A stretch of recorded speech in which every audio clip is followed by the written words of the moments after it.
Hello everyone, Impiator here, and welcome to the first episode of my Sekiro Shadows Die Twice walkthrough. I haven't always been a fan of difficult games like this, but Sekiro was the game that finally made me embrace From Software's Soulsborne games, and the genre at large. Elden Ring, their latest game, will be seeing an expansion soon, and my hope is that these walkthroughs can help those struggling with the genre.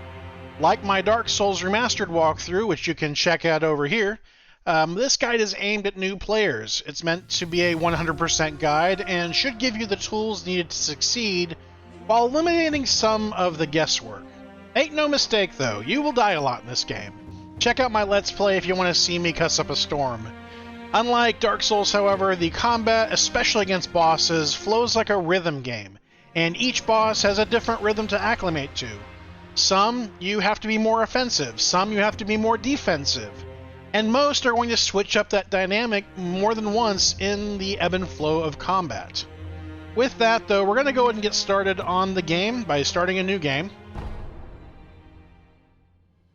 Now, the game has a pretty interesting story. I'm going to go ahead and skip it. Some of it's a little vague, just like most of the other Souls games, though I would say this is probably the least vague of the Souls games with regards to story.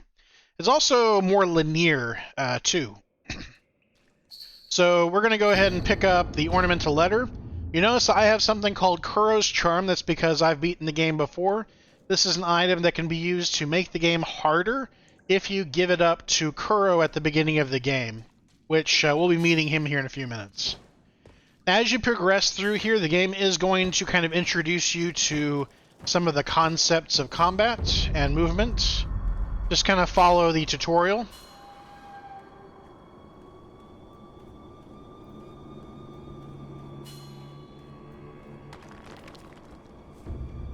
So I'm going to go ahead and kind of stay low to the ground here. We didn't shackle him, restrain him, nothing. That way we can get by these guys without being alerted, because we don't have a sword right now. Not only is he unarmed, he has completely lost his will to live. So this is a conversation that we can eavesdrop on, waiting for the guys over there to stop talking. So this will tell you oftentimes things about the world around you, things about the enemies in the game. Sometimes it'll even give you hints on some of the bosses. For now, though, we're going to go ahead and keep going. We got another conversation up here. The moon.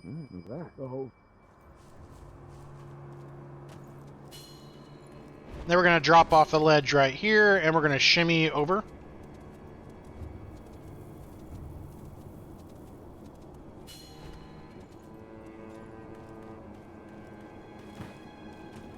One thing I want to call out about getting up ledges, by the way, you do not have to press the X button right as you get to the ledge. You don't have to time it. I recommend just jumping and then immediately holding the X button or whatever happens to be yours. I'm on PC and using an Xbox controller, by the way, so I'm gonna be referencing it by Xbox controls, but just be aware of that. If you jump, you'll notice that as I jump, I'm pressing X as well, and that allows you to begin a grab. So as long as there's something to grab onto, you will grab.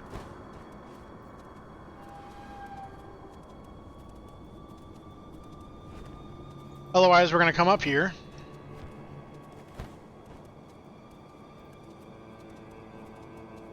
And this is Kuro, our master. So he's going to give us our sword. You want to talk to him? Loyal, I see it is you. And he's going to give you your first healing gourd. No, right there, Lord. We'll eventually be able to get 10. I'm going to go ahead and keep the charm because I want to keep the game with the same difficulty that you're going to experience. Once you're on your second playthrough, though, you can go ahead and do that. So we're going to head upstairs and grab a pellet. So let's take a look at these items real quick. The first item that I got from him was the healing gourd. And the healing gourd is basically going to be an item that gets refilled every time you rest at a sculptor's idol, or basically like a bonfire if you're familiar with Dark Souls. And so whenever we do that, we'll regain up to, in this case, 1. As we progress through the game, we'll be able to increase this number all the way up to 10. Pellets, on the other hand, we are able to hold 3 of them at a time, And in fact, most items in this game, you can hold a limited number of them at a time, and then any additional ones that are picked up will be held in storage. And that's important because there are certain items that you're only going to be able to use a certain number of times, say, for example, during a boss battle. So things like sugars, for example, which we'll see a little bit later. And then we also have the Homeward Idol. The Homeward Idol will actually take us back to the most recently rested at Sculptor's Idol. We also will have the ability to go back to the Dilapidated Temple, which is an area that we'll unlock a little later. It's kind of the hub world of the game. I'm going to go ahead and equip the Healing Gourd and the Pellet, and then I'm actually going to use the Homeward Idol. And the reasoning for this is it'll actually refill our health. If we don't do this, then whenever we try to leave, Kuro will force us to use the Healing Gourd, and we won't have one for the upcoming area. So you can do that instead of having to die. So it's worth mentioning we can kill enemies from stealth. Just walk up to them or sneak up to them. Press R1 or right bumper in my case. So let's talk about combat a little bit. So you'll notice that whenever he attacks me,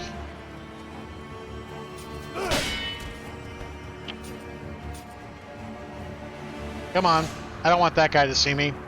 I want to be able to talk. Okay. So whenever he swings at me, my posture bar increases. As long as I'm holding block. Whenever I attack him, his posture bar will increase. And once your posture bar is increased all the way, it will break your posture. You'll basically be left stunned for a moment and be susceptible to attacks. So that's kind of the ebb and flow of the game. Every enemy kind of has their own pattern. This guy will basically do one swing, and if you catch the first swing, you'll generally be able to death blow him. Now, I'm holding L1 in this case to basically do that process, and this is deflection, and deflections are super, super important. They are quite literally the core of this game. Whenever I first played this game, I made the mistake of thinking that this is something that you could opt not to do. I thought you could avoid having to do it, but in fact it is a huge part of the game.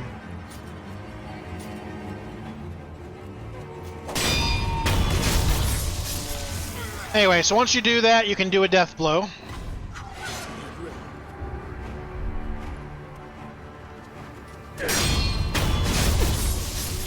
So again, very simple to do that.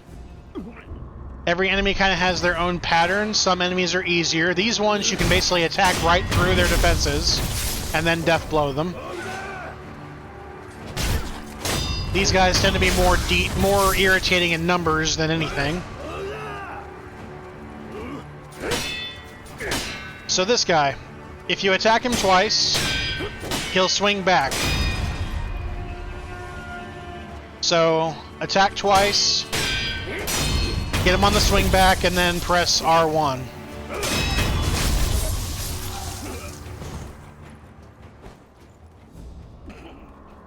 And there's another one of these enemies up here.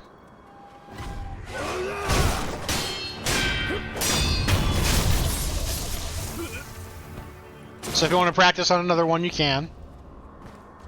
So again, every enemy kind of has an ebb and flow, and that's really important because one of the other aspects about Dark Souls, if you're coming from that type of game, is that you cannot do a roll out of an opponent's way, or I should say you can, but you can sidestep, but you don't get any invincibility frames, or at least not the same number as you did before, so you need to make sure that you're familiar with the fact that you're going to have to do deflections.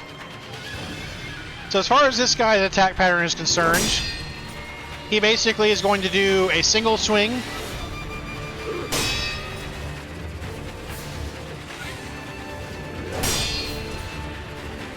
He'll also occasionally do a double swing side to side. And he'll also sometimes do a jumping attack, especially if he's on stairs.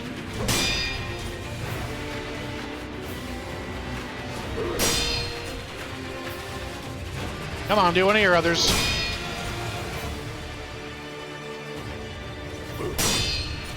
Now you'll notice one of the things that I'm doing is I'm actually blocking right now. And as he attacks, I'm releasing and then immediately pressing it again. That's something that you can use in order to try to get acclimated while still having a defense. Otherwise, you can also just press it whenever the enemy is about to swing at you. So there's one of his other attacks. So let's go ahead and swing at him. So you'll notice that he swings once. You swing once. He swings once. But there's another probably half second in there that you've got to go ahead and swing twice. So 1, 2, and you're going to get him across the belly whenever you swing the second time. You're not going to be able to swing a third time because you can't interrupt that attack of his. So in this case, attack twice, and then deflect. Attack twice, and then deflect. And in most cases, that's going to be the key to killing this guy. Now you'll notice that this particular guy happens to have 2 death blow meters. I just killed one of them. Most enemies in this game, if they have 2, they're a mini-boss. This guy happens to be a mini-boss. In addition, most enemies will have phases where they will change their behavior on the second or third, because some have 3. This guy, for example, you'll notice now that he is blocking sometimes with his sword.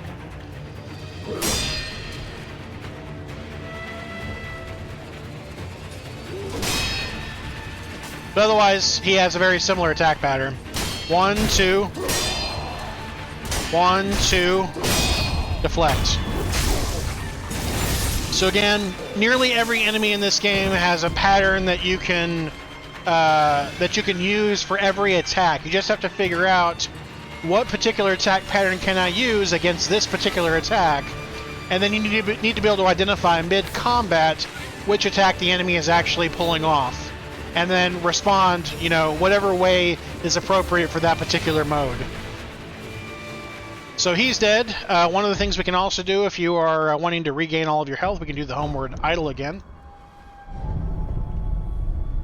Now we also got another pellet from him.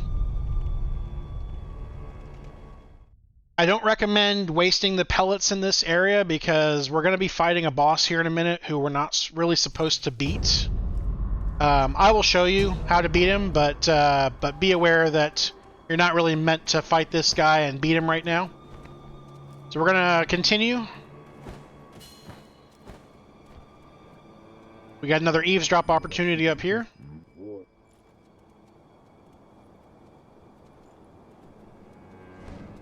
We're going to climb up here. These guys can be a pain.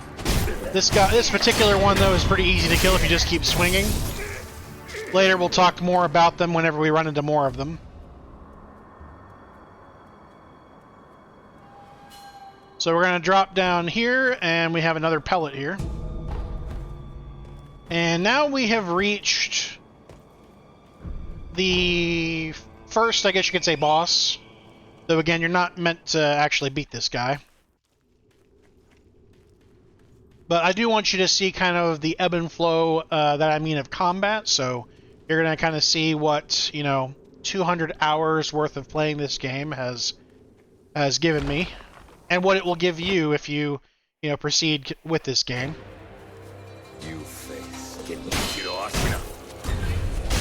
So that perilous attack that you just did, there where the symbol came up, you can actually interrupt him on that one.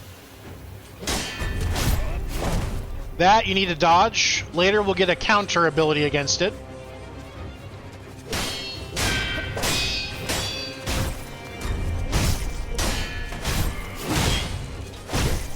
You don't have to dodge that attack that I just dodged, but I prefer to.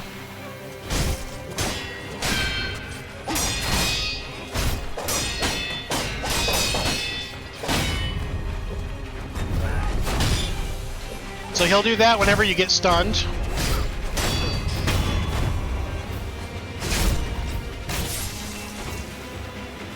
And again, we'll be fighting this guy again later. That sweep attack, by the way, we can punish that by jumping on top of his head. Like that.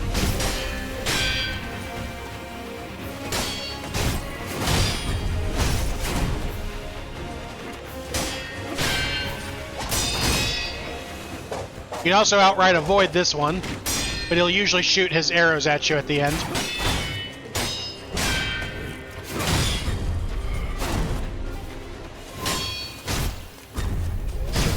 Again, you can interrupt that attack.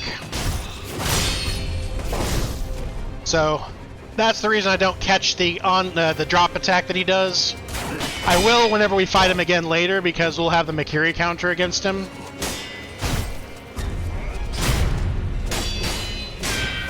But right now it's better to get away from that, because he almost always follows that attack up with a thrust.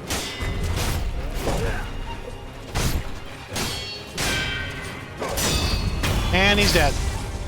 Now, it does not matter if you kill this guy, the same thing happens. You don't get anything for killing this guy. So don't waste your time. Don't worry, we'll get to fight this guy again a couple of times, in fact. And he'll be a lot harder, because he'll gain all of his abilities. Anyway, so we're going to go ahead and lose our arm, and then this guy gives us a shinobi prosthetic. This will allow us to get some upgrades a little bit later that allows us to equip gear, equip special shinobi prosthetics, I guess you could say. Anyway, go ahead and talk to the sculptor, and we're going to go ahead and ask him how he's doing. Complete his dialogue, by the way, because that's how you're going to progress people's stories, and people's stories in this game are going to be how you get some of the endings, as well as get access to some of the special bosses, so make sure to talk to everybody. And then we're going to go ahead and leave, and we're going to go behind this building. And this is going to give us a coin purse. This happens to be a light coin purse. So, the way that death works in this game is you are going to be collecting skill points, and you basically get experience against those skill points. So, as I get enough, in this case 500 experience, I'm going to get 1 skill point. However, if I die, I will lose all of my progress to the skill point that I'm currently going towards. So, let's say, for example, I have 1 skill point, and I'm halfway to completing or gaining the next skill point. When I die, I'm going to lose all of my progress back down to the start of that skill point. So I'll still have the skill point that I already had, but I won't end up keeping anything that I had gained. So that's one negative, though it's not quite as a negative as say, Dark Souls has it, because you're going to be dying probably a lot more in this game than you will Dark Souls. So be aware of that. In addition, you will lose half of your money, which is the icon at the bottom right. Those are called sen. I currently have 0. We'll have some money here in a little bit, but you will lose half of that each time you die. So one of the important things is that you want to basically invest in items that you want when you need them, as well as if you don't need them and you have, the opportunity to buy light coin purses or heavy coin purses or bulging coin purses. There's a bunch of different types anyway. Buy those, and that will ensure that you don't drop those sen whenever you die, because the items don't drop. Only the money that you're actively carrying actually drops. So, and unfortunately, unlike Dark Souls, you cannot pick back up any of the stuff that you drop. So once you die, it's lost. There is something, as you can see here, called Unseen Aid, however. So that's at 30% right now, and there are different actions in the game, different things that will happen as well, that will either increase or decrease this number. And Unseen Aid will end up, in this case, 30% of the time, you won't lose anything. So you'll get an Unseen Aid pop up on the screen whenever you die, and you won't lose any of your progress to the skill point or any sen. So in this walkthrough, we will end up encountering probably where the Unseen Aid drops to something lower, specifically whenever we get Dragon Rot later. So we'll be doing that to basically complete some quests. But I'll also probably do it because I'm probably going to die enough times to justify it too. But either way, definitely get coin purses, spend whatever money you have at vendors whenever you reach vendors, and try not to carry around any more than you absolutely have to. Now here they introduce remnants. In this game, you can basically leave behind remnants. I'm not playing online though, so which playing online, quote, quote, quote, is kind of a misnomer. You can't play online in this game, but you can leave behind basically a short animation of your character, maybe before a boss fight if you're trying to help somebody, for example. It's not a very fully fleshed out system, however. It doesn't really work in this game like it does in, say, Dark Souls, so I don't really recommend bothering with it. Otherwise, though, we're going to come over here to grab another pellet. We're going to get that here in a minute, as well as go that way. For now, though, head down here. So there are a couple things here. There is an offering box. Now, if there are any items in the game that you are supposed to pick up and you fail to pick them up, they will pop up at the offering box. This isn't every item, but it's items that you're supposed to pick up that you fail to pick up. So if you did not pick something up that you're supposed to and you can't access that area anymore, then you're going to end up coming here and finding it. Though in most cases it is something that's going to cost money. Say like 1,500, 1,800, 1,200 sen. So generally I recommend picking up things when you're actually supposed to. And again, as long as you're following this walkthrough, you should be picking up things when you're supposed to. Otherwise, let's go ahead and talk to this guy. This is Hanbei. So just attack him, he'll die. Or he won't. So this guy is undead. He's part of a quest. He actually wants to die. But he's also your opportunity to test your abilities as well as to train. So if you're having struggles with any of the combat mechanics in the game, you can talk to him. And you can access training. And right now we only have the ability to test attacks, deflects, and dodge. However, once we go through those, we'll gain more. Also, as we start accessing and gaining skill points and start spending money on abilities, skill points anyway, on abilities, we will also gain additional training opportunities with them too. Later we'll gain something called the Mortal Blade, which is a weapon that can kill undead. And he wants to die, so eventually we will help him succeed in that. But I would recommend waiting until the end, just so you can have the opportunity to train with him anytime you want. But other than that, that's basically what he's going to be for.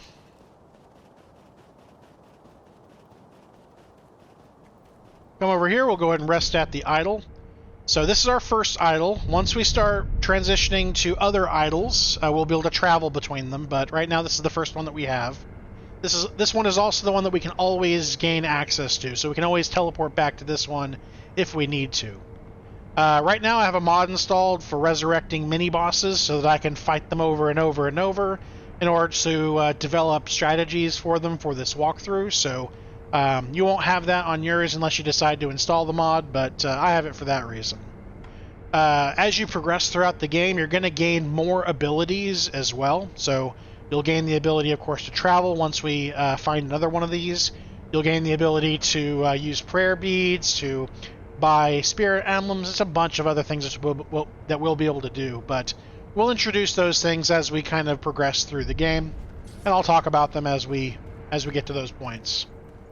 For now, though, head over here, and you're going to notice that the bridge is out, but that's okay. We can climb up here with the grappling hook.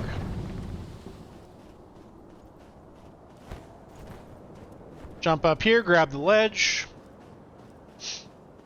and we have an overlooking of the Ashina outskirts.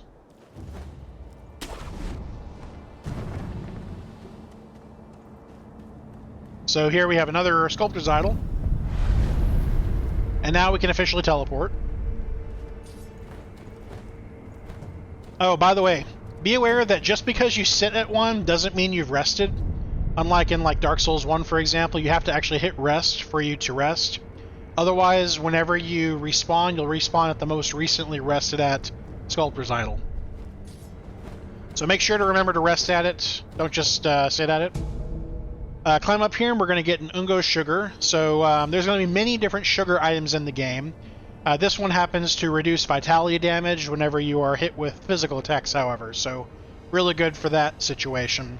Otherwise, though, we'll get some others like Akko sugar, which allows you to do more damage. So these items, by the way, they are plentiful. I don't recommend wasting all of them, though. In addition, whenever you are utilizing those items, you'll notice that we have number held 3. And that's because we can hold many more in storage, but we can only carry 3 of them with us at a time. So whenever you're fighting a boss, for example, you want to be picky about when you use them, because you're going to use it, it's going to last for a little bit, and then it's going to expire.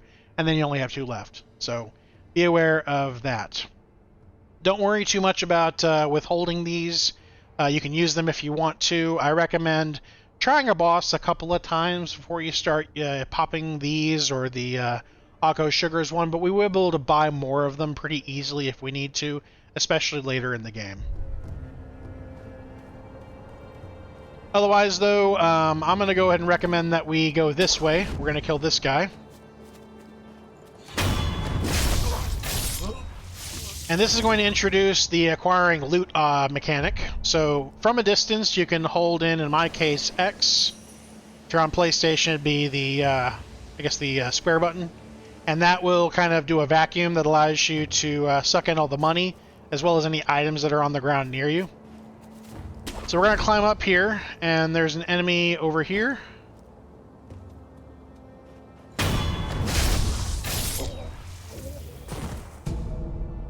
So we got a ceramic shard. This allows you to make noise. I tend to sell them, though, because I don't find them useful, but if you do, by all means, make use of them. Down here is a drop, and inside here is an Akko sugar. This one increases your attack power. Again, temporary. So we're going to come up here, go back around, and I like to come up on top of this tree first. And we got 3 enemies here. We got one kind of in the grass. This is one of the ones that you can just simply attack, attack, attack. He won't block. And then this guy here shoots guns. I really hate long-range enemies in this game, so I almost always will go after them first and foremost before any other enemy.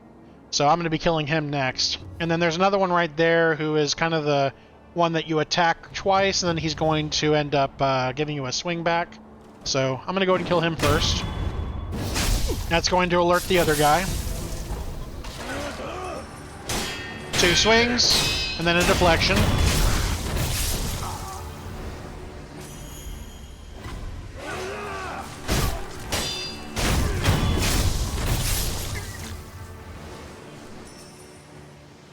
I'm going to go ahead and grab Ungo's sugar. And I'll go ahead and grab this item too. Another pellet. And then we're actually going to head back because there's a few more enemies down this way.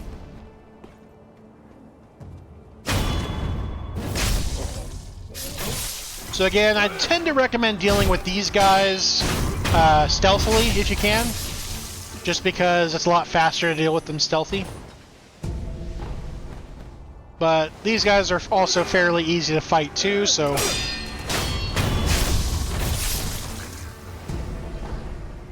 Again, more pellets.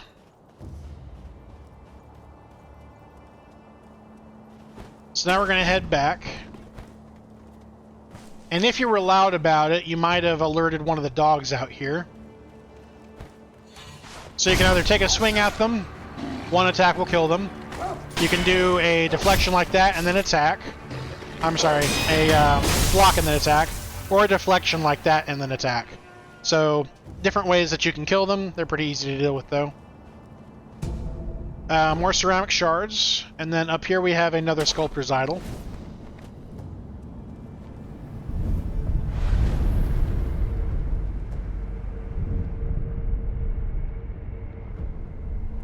So inside here you'll see that there's a shiny item there. We're going to go ahead and pop into there real quick. And this is the Shuriken Wheel. This is the first of the Shinobi prosthetics. We'll get to access this and talk about it whenever we go back to the sculptor at the end of this episode.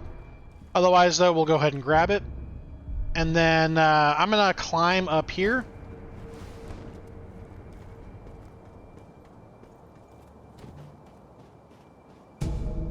We got a pellet here. And then you're going to notice that there's a rooster over there. These guys make a lot of noise, and they're also nothing to sneeze at either regarding their ability to damage you. So kill them quick. They actually make a lot of noise, and they'll basically alert enemies to your presence. So kill him, and then we're going to come back around up here. And there's a mini-boss down there. We're going to go ahead and do a stealth death blow against him, though, for one of his death blow meters. Now here they call out perilous attacks. So that's a perilous attack. Now, there are some perilous attacks that are thrusts, like that. We need a Makiri counter to be able to deal with that easiest. You can do a deflection against it, but the timing is really tight. This guy, though, his main one is a swipe. Let's see if we can get him to do it again.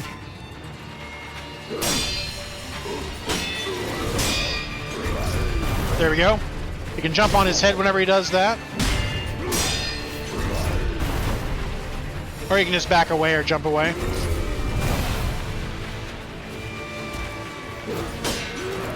So this guy has that same kind of swing pattern that the other guy did, but this guy is an armored version of that guy.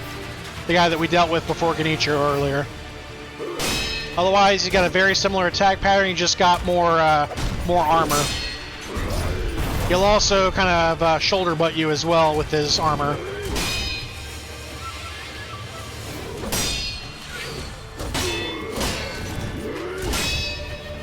So again, try to get used to his attacks.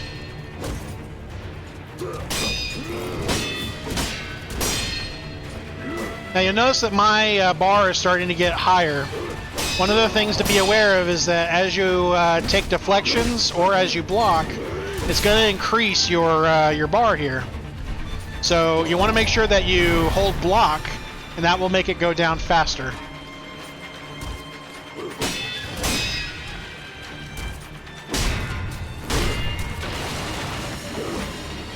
Alright, so I'm going to go on the offensive. 2 attacks, and he'll usually deflect at that point.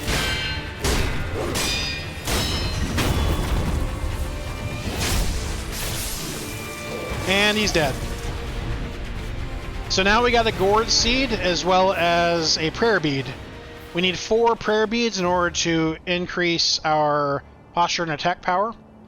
I'm sorry, posture and health. And then we can use the gourd seeds in order to gain another heal on our gourd. So we're going to go ahead and pop over here. Grab a fistful of ash. And then I'm actually going to go ahead and head back to the sculptor's idol.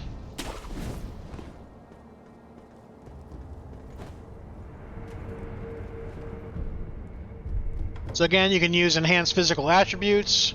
But we need 4 prayer beads. We'll get them from mini-bosses. You can also find them in the world, too. So I'm going to go ahead and travel back to the dilapidated temple because I want to go ahead and get the shinobi prosthetic fitted before we progress. And I also want to introduce you to Emma. So Emma is another character in the game. Go ahead and talk to her. Make sure that you complete her dialogue. I will. And then we'll go ahead and present her with the healing gourd. And she can be given gourd seeds to increase the number of heals that you can use. Goodbye. Next, we're going to come in here and talk to the sculptor. I found one. Yeah. But the more give it. And we're going to go and present him with what we found, and he's going to install it. Yes. No. Alright, so the way that this works is we have to get these things, the thing that just kind of came over to me. This is called a spirit emblem, and spirit emblems allow you to utilize your shinobi prosthetics. In this case, I only have 2, and if we go to our prosthetic tools, we can equip the loaded shuriken. We can equip 3 prosthetic tools at a time. We'll eventually have access to quite a few of them.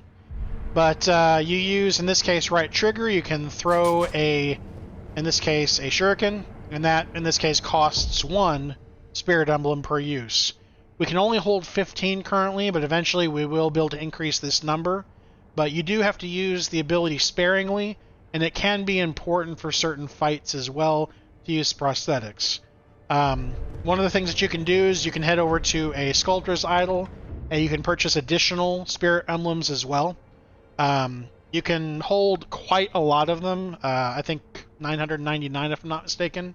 And so every time you rest at a idol, you'll end up pulling out 15 if you don't already have 15. So that's what's going to basically happen. So I will say that, at least for now, I'm not going to be using them super heavily, so buying additional spirit emblems isn't going to be that big of a deal, but I do tend to use them against dogs, for example, especially from rooftops. And then we'll get some additional abilities later that we can use against some of the bosses. Firecrackers, for example, we'll also have an axe that we'll be able to use. So quite a few abilities will unlock as time goes on. But in this case, we would need to probably get more. And luckily, as we kill enemies, we'll typically get some. We'll also find some in the wild as well. But otherwise, I think that's going to wrap it here, everybody. I'm going to go ahead and rest. And in the next episode, we're going to be progressing.